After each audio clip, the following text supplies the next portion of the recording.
Welcome to the EventsDemystified podcast, the CEO edition.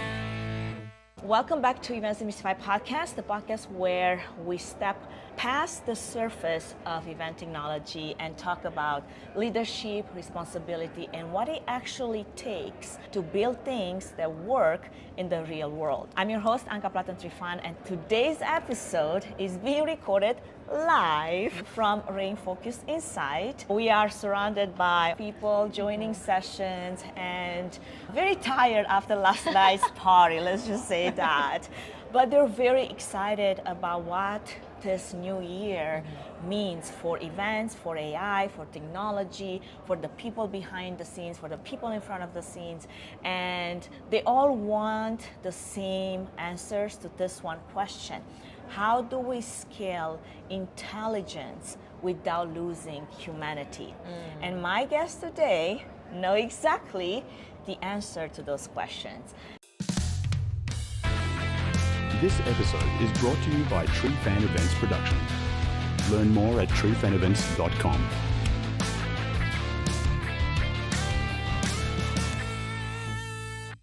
Huong has spent years leading one of the most respected event agencies in the industry. She knows what it means to carry delivery risk, what it means to have client pressure, and also what does it look like when operational chaos happens and you need strong systems to withstand that. Today, however, she's in a very different role. Yes. Huong is now the founder and CEO of Aletheia, an AI intelligent platform for event operations built not from theory but actually from lived pain. Huong, welcome to the show. Thank you. Super excited to have you here. Today you're definitely sitting in a different seat, and I want to have a conversation about what that transformation was like for you. But before we get there, I want to start with you. I want to start with the moment when you realized that optimizing execution was no longer enough, when you knew that the question wasn't effort or a better team, but it was the systems that event teams were forced to operate inside. Would you give us a bit of a background in how you transitioned from being the CEO of Shallow Events, where we talked about a lot of operation efficiency actually with AI. Yes, we did. But it was and a this was probably 2 then. years ago. Yes. Yeah, it was when I was using it as an agency. Yes. So now you're actually a tech founder. It's been a minute, and you've transitioned into such a different role. Right. I want to hear it all. Thank you so much, Anka, for having me here. I'm honored to be a guest on your show. When we met a couple years ago, I was doing AI as an agency. I was still toying around with the idea of leveraging AI in event operations. When I was running Shiloh Events, I was still playing around with AI. I was on ChatGPT, Gemini, and Claude, doing hotel analysis, doing contract analysis. I was thinking to myself, there has to be a tool that's like this, specifically for planners, where the learning model is educated and preloaded with event industry knowledge. Yeah. For an example, one of the things that I ran into with ChatGPT that was erroneous is the calculation of taxes. So I was asking the AI to calculate how much this hotel is going to cost my program. And it can do the math fine, It can do the math, but it didn't know how to compound the percentages. Service on top of the unit rate, but there's taxes on top of service. And so there's a lot of different nuances that the general AI doesn't know. There are other things too, like VAT, which is tax in the UK. And in European nations, when we do programs internationally, it doesn't know how to calculate. So then I was like, somebody's got to do it. No one's doing it right now. And I just felt like it was something that I was willing to take on. And it hasn't been an easy journey for sure. It definitely has been filled with sacrifice, loss, pain, disappointment. But I know that the reward is immense for all of us, for me as an agency, for other agencies, for other event marketers. And so that's why I took the leap to go into the tech side. So you feel like that was the pain point that really pushed you from being an agency CEO, which you're very comfortable in. Correct. Because you did it for so many years and you were doing a really good job at that. And now you're a tech founder.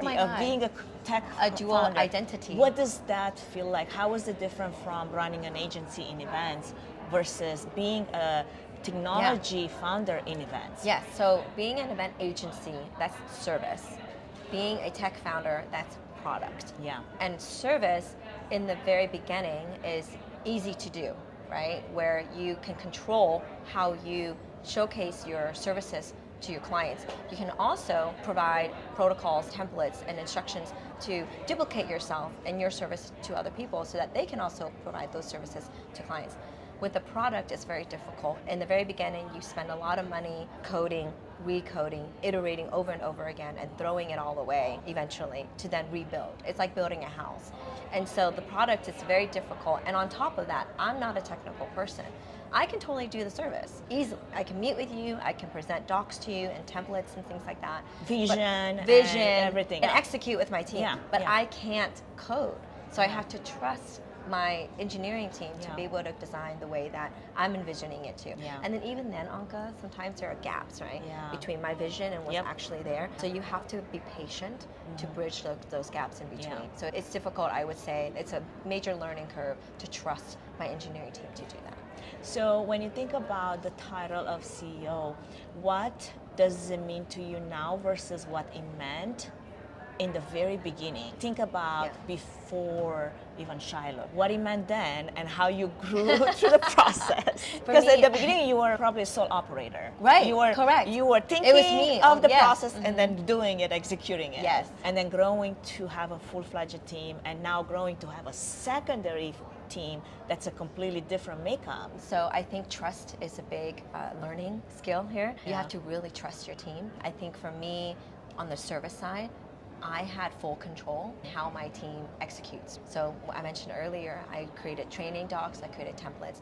Now with the tech side, trusting that they're gonna catch your vision and we're gonna get there. It's gonna take time, you have to be patient. It's not gonna overnight thing, right? Yeah. 5 years even, 10 years even, but eventually one day at a time, one step at a time, you'll get there. Yeah. So you went from a world where your expertise was very visible, was very much trusted, Yes.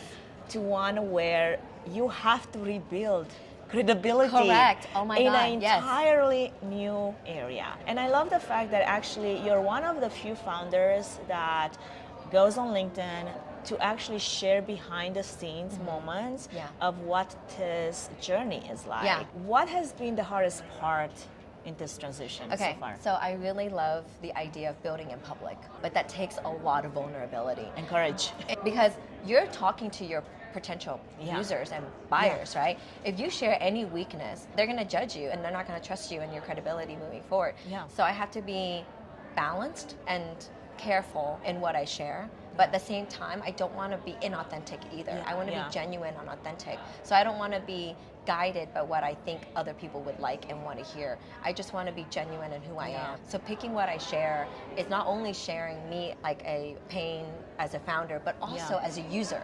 Yeah. So I can share both Yeah. sides, right? Because I'm also an event planner. I'm just like them. So sharing what my pain is as a potential user, also as a tech founder, I think being able to balance between the two has been able to speak with the people that are reading my LinkedIn post. What have actually surprised you the most when you think about starting over, when you already knew how to win in one area? Right. Oh, I know. It's like building from ground zero, Yes. right? Oh my God. And I share some of my journey actually in Yeah. the first episode of the Build From Within, which is the series that runs in parallel with the CEO edition about me sucking at swimming as I'm training for my Ironman. And I take those lessons honestly and I apply it to leadership. I apply it to starting something new. So it's almost like you taking something that you knew you're so good at and now having to be a beginner again in a completely new space. What's the thing that surprises you the most in this position? Oh God, there's so many surprises, Anka. I can't even begin to list it. I will be really raw and authentic with you. I think I cry pretty much almost like every week about the struggles that I'm dealing with. What's really difficult is I'm an action person. Yeah. Being an agency owner, being a planner, we're all type A, we're action oriented, we want things done immediately. And what's been really difficult is having to wait that you can't have things immediately. With a product, you need to give it time. You need to also provide resources and empower your team to do what they do best. And so I have been like hands off with my engineering team. I've given them a vision, but I also trust that my product managers and like my engineering team is going to be able to execute.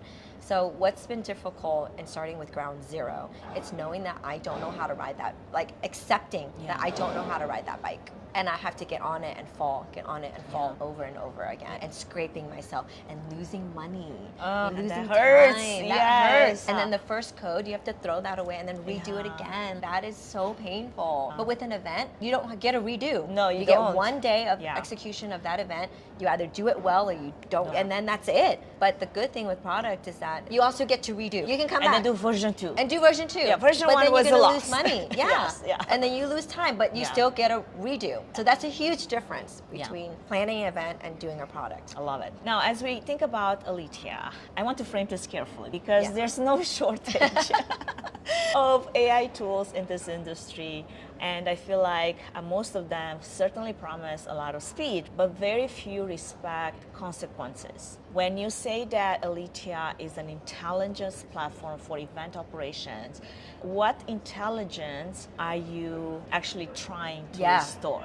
Okay, so as a user, you can go on ChatGPT, Gemini, and Claude and leverage it for insights, but it wouldn't be contextual, right? It can give really good insights. But what Aletheia does is that you can integrate with your existing event tech stack, like RainFocus or any other reg tech that you're using, or any speaker management tools, or any CRM and communication tools, email, file management, storage system. Upload that or connect that into Aletheia, leverage it for context. So here's an example. Let's say you're leveraging Aletheia to analyze a contract and create a budget, right? You integrate with RainFocus, which has your registration information from last year, which is demographic information, attendee surveys, what worked, what didn't work. Was Salt Lake a great city? Did people fly in, right? Was the hotel rated well? Other things like the agenda, the content. Let's say you're leveraging Aletheia to redo the agenda, or to analyze which city is the best to go to, or what content to do this year. It has context. So it can give you actual real-time, referential, relevant insights and output. Hope that makes sense. And then on top of that, I think there's the layer of it's not just that one part, but then there's a lot of other data that, because you could argue the fact that, I can upload all of that data in ChatGPT, Claude, Gemini, and it's going to give me the insight. But it doesn't have privacy protection. But it does, one, for sure, there's no data privacy. The governance should be the data governance. However, insights you can get somewhere. But I think the next level, it's even more important because now what do you do with that insight? Exactly. Right. What do you with do with Aletheia, where you can take that information and actually create a budget. Apply it towards something. Towards a task. Yeah. So one of the tasks that Aletheia can do is deck generation. Yeah. So you can use that information to create a deck analysis of that hotel, of that budget, and generate slides. Yeah. Export it into Google Slides or PPT, and then share it with your executives. So it's a flow. Aletheia is an automation of event workflows leveraging AI intelligence. I love it. With ChatGPT and Gemini, you can't do that. No, you have to take it into another tool, you have to take and then it you into lose the tool. context, Correct. and then you have to give it more context. I think it goes back to, like you said, it's the operations, the efficiency of how you run those workflows so you don't create more work for yourself. So you as you're thinking about the Busywork, because this is all about Busywork that event planners are really good at, like they do so much, and then at the end of the day, you're like, but how are you spending so many hours on this one spreadsheet? When you think about that Busywork, what are you trying to intentionally removing, and what decisions within those workflows must stay human, even if that means a little slower for the human? In terms of eliminating the busy work, I don't think we can ever fully 100% eliminate that. Yeah. I think there's still a strategic and like analytical insight that humans still provide. What we can eliminate is the mundane work of reviewing. Copying and pasting. Moving things from one place to the next. Updating certain context, right? So here's an example. Let's say you're analyzing a rooming block. The hotel gives you their block. You have your own rooming list, and you have to make sure they match. Yeah. Now, planners are like literally line by line, name by name, checking the dates. Yeah. But imagine if you can plug that into a platform that can analyze that, spits out the discrepancy, write you an analysis of the cost of these rooms, right? Yeah. And then update it automatically for you, or send out that email. Like, how much time would And that trust save? it that it doesn't hallucinate, because And it it already doesn't has the halluc- background Correct. that Yes. it's been trained on Yeah. of how event operations actually work, which is different than just, hey, here's a spreadsheet, here's another spreadsheet, can you match the numbers to make sure that they match? Yeah, like how much time would that save? And then it enables us as planners to be more strategic, to be more focused In on the tune things with that matter. exactly. I love that. Now, one of the themes that I feel like it really surfaced here at RainFocus, as we're both part of the conference, is automation without visibility. Systems that move fast but don't necessarily explain themselves. And dashboards that look really impressive but reduce the cognitive load. How are you thinking about accountability in this AI-driven decision support role? So we do a dashboard, and what it does, so imagine an event marketer in-house working at $6 billion valuation company. So it's a very large enterprise company, and they have to plan like 200 events, 500 even. So across all of that, each events team have different ROIs and KPIs that they have to track. If we plug it into Aletheia and there's a dashboard, what we're trying to do on our end is make sure that information is relevant to them getting approved for a budget, to tracking attribution with their sales, to making sure that they meet their mark on like their ROIs, right? Ensuring that they get the right people in the room, ensuring that they're spending correctly. We're meeting with people on a regular basis. This is why we have a beta program, is that we're meeting with people weekly and saying, is this really what's important to you? The reason why you're here is to actually have those conversations before the platform goes live. out. I don't want to build in like silo and a vacuum and thinking what I know best. Yes, I've been in the industry for a really long time, but I don't know everything. I only have one snippet of the industry. Being able to talk to field marketers, event marketers, head of events, global events, there's so many different perspectives. And so to make sure that we're accountable to what we're doing, that's why we have a beta program. We're going to be doing this for several months to make sure that what we're doing is really going to be valuable. The dashboard, the insight is going to be what you want to see. Not because it looks good, but the information is what you want to see. Absolutely, I love it. Events Demystified, the podcast for event professionals. Another thing that being here at RainFocus, is this the first user conference that you join as a founder in a different role than As what a you were before as a tech founder? Yeah. Definitely feels different. It So has a different weight. Oh my God, yeah. Do you feel like the perspective of people as you came into this role has changed of you? Do you feel like they look at you differently? I don't think so. The people that you've known, the people that have trusted you in the role as a CEO for Shiloh Events. I'll be real with you. I don't think I've changed in their perspective. I think that I'm always going to be Huong, CEO of Shiloh. That loves skating and and climbing. boba. So I think at the core of who I am, I'll always be a planner. Yeah. I think at the core. What's different though is being a solution provider and really enabling people with a tool that's going to change the way that they do things. So the difference with agency is that I'm doing it for them. I'm doing the planning, I'm doing the project management, I'm doing the review of the hotel, the food and beverage, the AV. On the tech side, I am enabling them with the tool so that they can do it more efficiently. That's a huge difference. So I think it's more in the conversations that are hitting differently, right? Because you have to have a different type of conversation. Right. The conversation is, what do you need me to do from an agency side? But now as I'm exhibiting from a solution provider, it's what do you need so that I can build it so that you can do it. It's a new conversation type. Does that make sense? Yeah. So what do you feel like are some of the gaps that are becoming more obvious now that you're building inside the ecosystem rather than consuming it? Yeah. The gaps in technology, right? I think is giving planners a tool that can actually execute. Yeah. There's a lot of tools that the planners go in and they have to customize it and they use it to gather registration, to manage the speakers. But what we need are tools that does it for us, that does the analysis, that does the deck generation, that does the doc generation. All of that can save us so much time. So I think we're missing those tools. And then a lot of tech nowadays are attendee facing. engagement tech, right? Like mobile app, networking app. It's all attendee facing. Yeah. There's very And there's a little lot of tool AI that's being layered on top of that, for which attendees. is great for the attendees. Yeah, Which the I tools think- for us, yeah, for planners. exactly. Who's innovating in that? There's not a lot of people innovating in Yeah. that. And then planners innovating in that. Yeah. So I like to think that I'm pioneering in that effort, and I do want to see more courageous planners stepping up and demanding tech that are for ops, that are for their daily planning. I want to see that. Absolutely. Another thing that surfaced, because we were in a brain day together and we were talking about all the technology challenges that a lot of the big names in the industry, brands that you would think they had it figured out. It was quite actually eye-opening for me to realize that, you know what, they are very much challenged by the same things that we are, only exponentially Yeah. more, with I know, much right? larger budgets. Budget, yeah. And one of the things that I think surfaced to me the most was the fact that even though you have so many tools available to you, to have it all under one roof, to make sure that it's all integrated and communicating together and works together in sync, so you don't constantly repeat the same thing again and again in each one of those tools.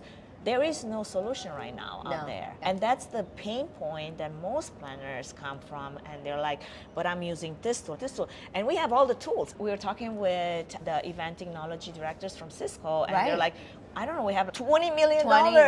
Spend paid every year. Exactly. On event or tech in general. Mind blowing. They're like, yeah, we have this and we have this and we have this. I'm like, any tool that anybody else would have mentioned, they're like, yeah, we have that, we have that. I'm like, that is crazy to me. And then one other thing that really stood out is the usage of it, making sure that people are actually using the tools that they purchase and using it the right way. Yeah. Imagine being able to procure a product, then rolling it out to 20,000 plus employees like that, and then governance of that. Do you remember that one guy was like, I asked him about going rogue, about planners that just choose their own own tools, and they're like, what a headache, and they're like, no, that's like definitely a major red flag. I love that. So what gives you confidence that this industry is finally ready to move beyond all of those fragmented silo tools towards a real operational intelligence which you're trying to provide for them? I think what's going to really thrust people forward is recognizing the speed at which you can do things, leveraging AI right now with ChatGPT and Gemini and so much more. And then at a point being like, where is this tool for event ops? And me coming out with something for them to see, oh, I can do exactly that, but with more context, with more insights, with something that is made for me. With something that actually knows you. You don't have to constantly retrain the LLM to know you again and again in every instance, and every project, in every chatbot conversation that you have. And I think that the really key marker is the source of truth, the central source of truth. Right now, planners are having their information so disparate across so many different tools. Like, where's that one central source of truth that I need to go to find my reg numbers, to find my revenue numbers, my budget, all of that. And then on top of that, taking that information and being able to execute. No matter who's in that position, because I think another big friction here is someone leads the execution of this event, has sources of truth everywhere, saved everywhere as well. Maybe SharePoint, maybe Google Spaces, maybe personal computer, like who knows? They forgot to back up the data. And then for some reason they move on, and then you're lacking the context for this one event that you thought you really knew what happened, because you should have had everything, because you collected everything. Exactly. Absolutely. I love that. Okay, when we talk about innovation, because we certainly talk a lot about innovation, I don't feel like we talk enough about exposure. And you were talking about how you're building something in public.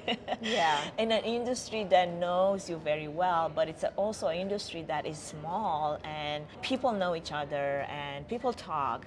What fears did you have and you had to make peace with before you started, before you decided to do this? Oh my God, there were so many fears. Fear of losing. Of failing. Fear of irrelevance. What if I build something and it's not relevant to the other planners out there? Because I'm only one brain, right? And I only have one perspective, and that's my life. But what if my life and my reality doesn't align with somebody else's reality, and then I'm building on just one reality? So that's a huge fear. The lack of adoption. What if people don't use it? What if people are so comfortable with their Fragmented fragmented systems. system. What if people can't get away from spreadsheets and Yeah. they're constant? You stick with what's familiar, right? And Yeah. they don't want to change. So fear of adoption, lack of adoption, that's a big one. And yeah, fear of loss, just spending money and then not being able to actually make any good of it. But one thing I've learned is that you have to spend money to make money. You have to lose to win. Yeah. And so I have to accept that as a fact of life in any area, whether it be your career or your social life or your love life. You have to lose to win. And all of those turn into life lessons, and it makes you better, it makes you wiser, and it makes you stronger. Love that. What are some of the early wins that told you that this so many. solution that you are creating has real potential? Oh my God, Anka, there's so many. Okay, so the very first experience that I had where I'm like, this is actually a really good idea is when we did a focus group before I even wrote any code. Yeah. I did a focus group and it was like 20 planners and I was like, hey, here's this preliminary idea that I have. What do you think? And they're like, I would totally buy that. When are you going to build it? And then I was like, how much would you buy it for? And they're like, I would buy it for this much. The focus group was a huge validation that I was going in the right direction. The second big validation is at IMEX when I soft launched it. Yeah. I didn't have a big booth. I just shared a booth with other startups and we used the IMEX portal to make appointments and we filled every single slot. And people showed up. There were maybe like 1 or 2 cancellations. Yeah. Every single slot, people showed up. And we showed them our beta, our MVP, and they're like, wow. And these were companies, like large companies, enterprise companies that if I were to say the name, you know it. And then after that, we didn't follow up because obviously like we were still working. They followed up with us. Yeah. People sought me out and was like, I want a test of this. And these, again, were big enterprise clients. And they set me up, my team up with a meeting with their team, with their CEO, and they pushed us into procurement. They pushed us into legal and IT review. We didn't have to, it was championed by their end. So that was a huge encouragement. If it makes sense to them and if they really want it and they need it, they will propel you forward. You don't have to chase, you don't have to be aggressive with sales, you don't have to follow over and over again. If they want it, they will get you. And so we had 10 or more enterprise clients or enterprise interest potential users following up with us after IMEX. That was validation number 2. Validation number 3 was that when we got the beta program up and going, then we gave them an actual output. They were like, whoa. And then they shared it. So I had this one client, one beta user, I was analyzing her hotel options across 5 different cities. It was Paris, Madrid, Barcelona, London. She was like, hey, plug this into Aletheia. I don't have time to do this manually. Can you just do it? So we gave her an analysis of the budget based on 5 hotels, and she shared it with her boss. And her boss was like, did you do this yourself? She sent me a screen clip of that Slack, and I'm like, so that was validation number 3. So now we're going on the right track. I love this. So for any CEO founder that is new, I think these are 3 important key takeaways, these steps to validate that your original idea is not some crazy cuckoo idea that you had one morning in the shower. Right. So would you iterate again what those 3 validation points should be, or if there's anything new that you would want to add to that list? Yes, talk to your potential users. Focus groups. You started with focus groups, right? Focus groups, number 1, before you write any code. Before you Before invest you any spend money. any money. Before you spend any money, spend time doing focus groups. That's number 1. Validation number 2 is going to conference shows. And you don't have to fully exhibit. Just walk the floor even. Get a speaking session and share your product and see if people are responding well. Post on LinkedIn. Hey, this is what I'm building. What are you thinking about it? And then validation number 3 is after the MVP or the beta, test it.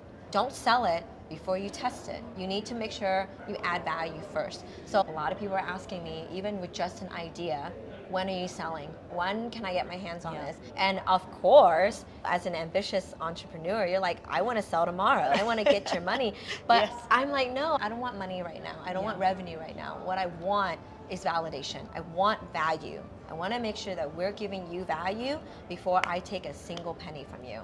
I don't want that penny. I want to make sure that there's an overvalued exchange where we're adding you more value than what you're paying us. Because one of the fears is, will those people that said they would buy, will they follow through and buy, right? Exactly. But again, going back to your fundamental best practices for Yeah. this, you know that if you create the value and you prove the value, you really have to have had a huge change of heart for that to not Correct. end up into an actual Exactly. sale. So like we're exhibiting at RainFocus right now, right? Yeah. And we're not selling. Yeah. We don't have anything to sell, but we do have a really great beta program and a beta product. And I'm so confident that once you prove value to even just the beta users, just focus on value. If there was any one piece of single advice that I give to any new entrepreneur is just make sure that your product is going to change their life and is going to give them value. Once you have that, trust me, you don't even have to sell. They will follow up. They will want you. They will push for you. And I think that changes the entire game of Yeah. what selling means. I love it. Okay, as we're coming to a close, I want to get to something a little bit more personal. Yes. And this is the Fit for Events framework that I created. I love it's really it. what enables leadership capacity. To Yeah. me, at the end of the day, is enabling leadership capacity. And we work together on a program, and I watch you build your upper body strength. Oh my and God, really yeah. kill it on the wall. Like Yeah. you went from, I don't know, was it a V4? I started out with V3, then Three, V4. yeah. And then I worked with you to train. Upper body strength. Upper body she's really strength, strong. and She now- kills it. now I'm Even climbing with sixes. training, she killed it. Like she is a monster on the rock wall. So now V6 you said. V6s, Okay, for yeah. anyone that has very little understanding of what that actually means, what is that? So V0 and V2 is like beginner, right? Yeah. This is when you're starting out, you're Yeah. climbing, you're learning. Then V3 and V4 is your intermediate. You're like, oh, you got There's some like this- strength. yeah. Yeah, you have to jump a little bit Yeah. sometimes, maybe like further of a reach. Then V5 and V6 is like advanced. Yeah. And then V7 onward and V8, V9 is like expert. So I feel like I'm advanced right now. I finally Yeah. made it to the next level of advance, but it's not without putting some time and effort at the gym. You don't just wake up one day and you're Yeah. like, I'm strong. Like, you need to put I can really time. grip onto those strongholds. It takes time. Yeah. But one of the things that climbing really taught me Yeah. is it gave me a new definition of failing. So at the yeah. climbing gym, literally I can spend 3 hours at the gym and not succeed Yeah. at a single climb. Yeah.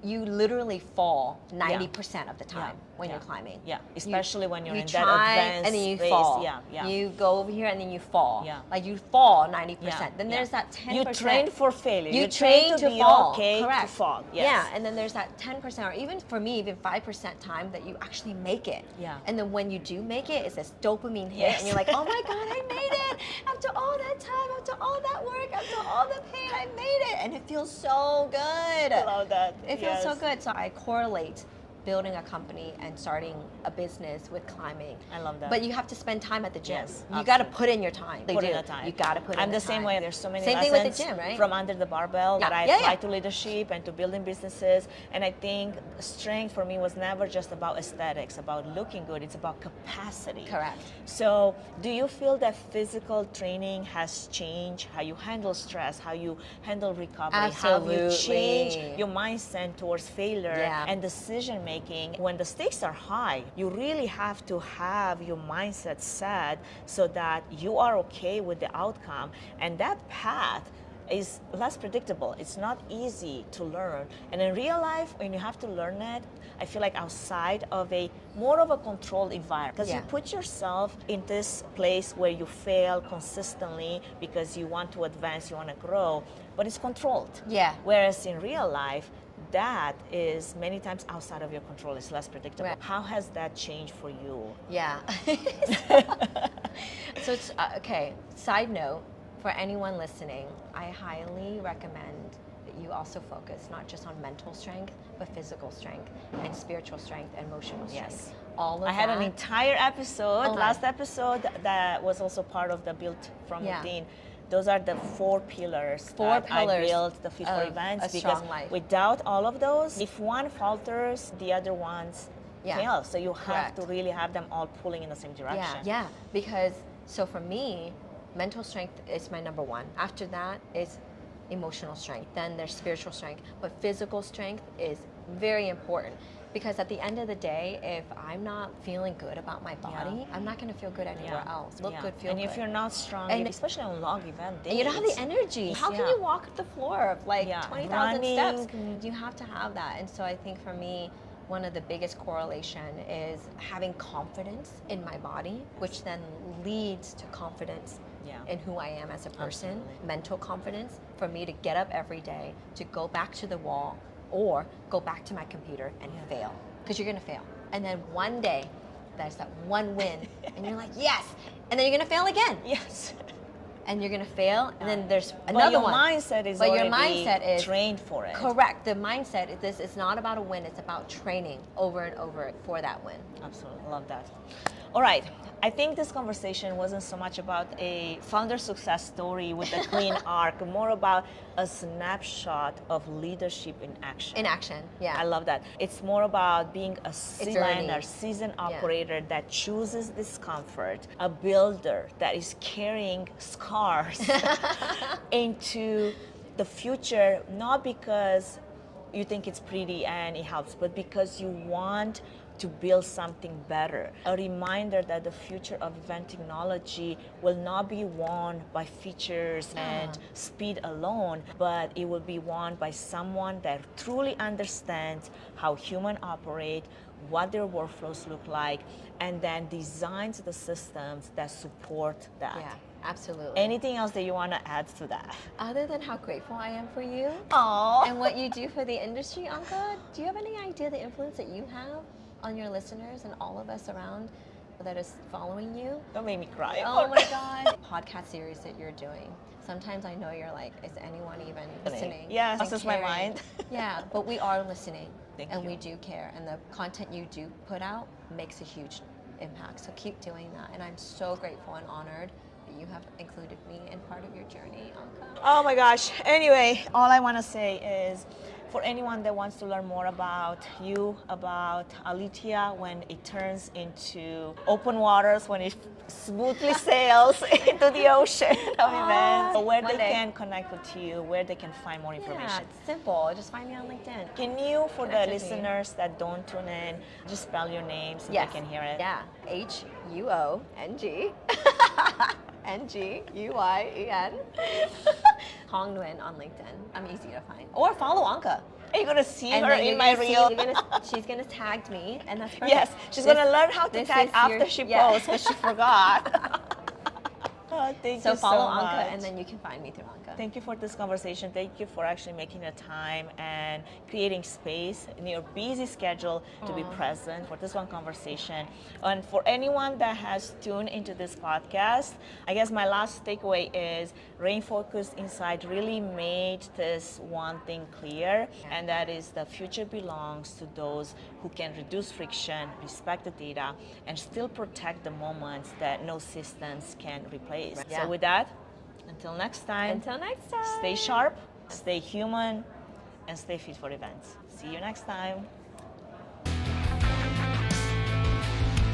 Thanks for tuning into the CEO edition of the Events Demystified podcast.